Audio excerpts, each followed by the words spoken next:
Cambridge examiners assess your speaking using 5 assessment criteria. In this video, I'm going to explain what those 5 criteria are and break them down into simple English so you know exactly what the examiner is listening for. Let's start with the one that confuses most candidates: discourse management.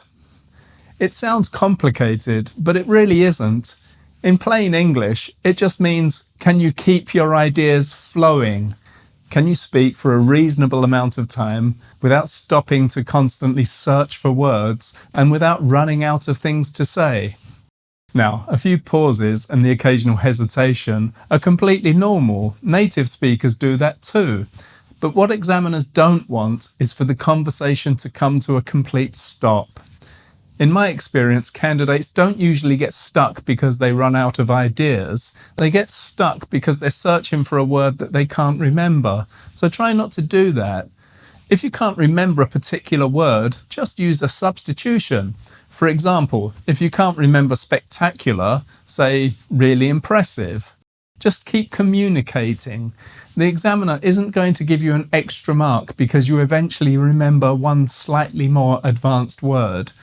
They're looking at whether you can communicate naturally and keep the conversation going. Another important part of discourse management is developing your ideas. So don't just stop after one sentence. Give your opinion, explain it, and give an example. Keep the conversation moving. Before we move on, there's one more thing I'd add. Don't panic if something goes wrong on the day. Perhaps you use the wrong word, or you don't understand the question, or make a grammar mistake. Ask the examiner to repeat the question if you need to, or use a simpler word if you have to. Then keep communicating.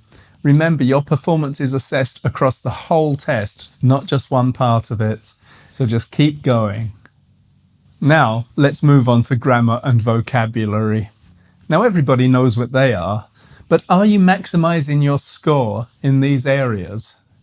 Like any exam, there are strategies you can use to maximize your marks.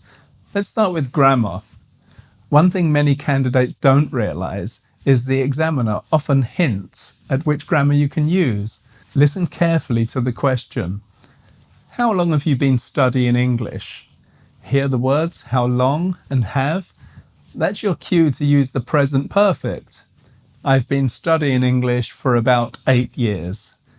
I've been learning English since primary school. Now listen to this one.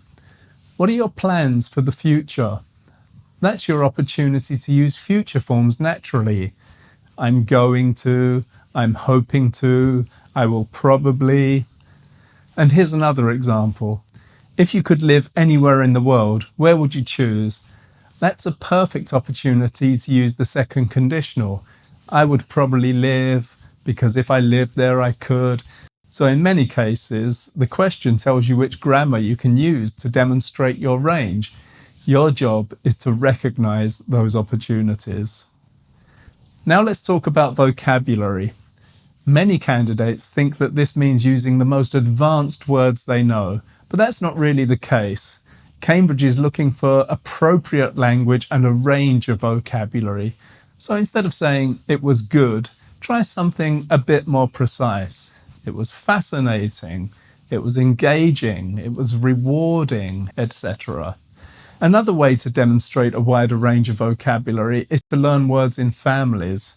For example, important, importance, importantly, unimportant. This is one of my favourite ways to build vocabulary. Good learners' dictionaries don't just give you the meaning of a word, they also show you the noun, verb, adjective and adverb forms. Whenever you learn a new word, don't just learn the head word, learn the whole family. That way you're learning 4 or 5 words at a time. And that's one of the easiest ways to build the wider range of vocabulary that Cambridge and other examiners are looking for. That one habit will improve your speaking, your writing, and your use of English. Now, let's move on to pronunciation. This is probably the criterion that worries candidates the most. Many students think they need to sound like a native speaker, a Brit or an American or whatever. But you don't. Cambridge isn't assessing your accent in that way. They're assessing whether they can understand you clearly.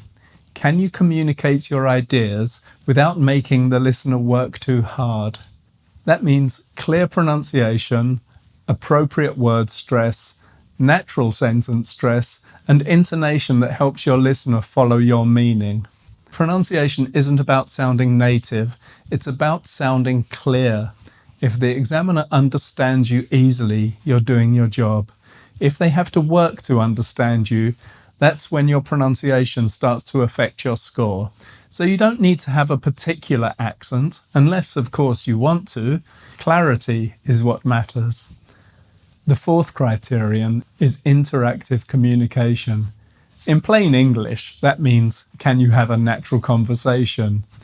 You're not just being assessed on how well you speak, you're also being assessed on how well you listen, respond, and react to your partner's ideas and help the conversation to move forward. One easy way to improve your score is to show the examiner that you're listening. React naturally to what your partner says before giving your own opinion. For example, "That's a good point," or "That's so true," or "Really, I hadn't thought of it like that." If you don't agree, disagree politely. "I see what you mean, but..." And don't forget to invite your partner back into the conversation. "What do you think? How about you?" None of those expressions are particularly advanced. They're simply conversation markers. The examiner isn't looking for two separate monologues, they're looking for a discussion. Remember, communication is a two-way street. Finally, global achievement. This is actually the easiest criterion to understand. Think of it as the overall impression you leave after the speaking test. It's really the sum of everything we've talked about. If you communicate clearly, develop your ideas, use appropriate language, and interact naturally, you'll leave the examiner with a strong overall impression, and that's exactly what global achievement is. So, Cambridge tells its examiners exactly what to listen for, and now you know what the criteria actually are. Remember, focus on communication, not on perfection, and you'll be giving the examiner exactly what they're looking for. I hope you found this video helpful. If you're preparing for a Cambridge exam, check out my other videos on the channel on speaking, pronunciation, and exam strategy. Thanks for watching, and I'll see you in the next lesson.